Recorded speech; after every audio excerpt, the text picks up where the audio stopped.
Niekedy sa mráčiš a svet sa zdá byť v krči. Keď únava ti na plecia ticho pritlačí,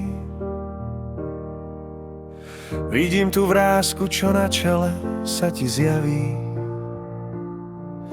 Keď tvoj deň nie je práve ten pravý, si vtedy podráždená ako búrka pred príchodom.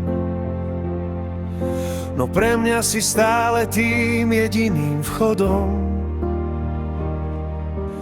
do sveta, kde sa cítim konečne doma. Aj keď si práve v tej chvíli nahnevaná a sama. Tá malá čiarka na čele, čo sa ti tam črtá, je mapa našich dní, čo do srdca sa vrtá. Nemusíš byť stále len usmiatá a milá, v tej tvojej nervozite sa skrýva tvoja sila. Je to len dôkaz, že ti na veciach záleží, že tvoja duša v pokoji len tak neleží.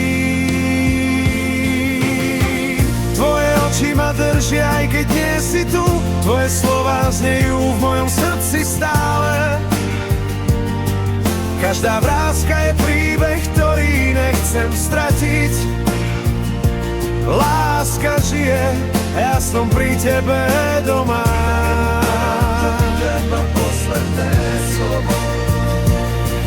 Aj keď mi občas podráždené odpovieš,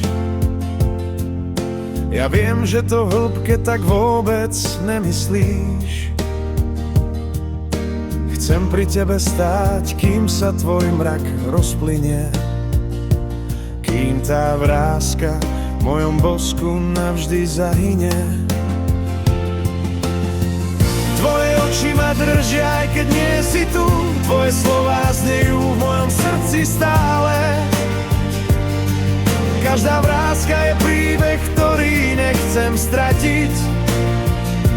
Láska žije a ja som pri tebe doma. Posledné slovo, lebo milovať teba znamená prijať chvíle unavené. Keď život nám do cesty hádže kamene, no s tebou zostanem, kým sa všetky mraky rozplynú. A doma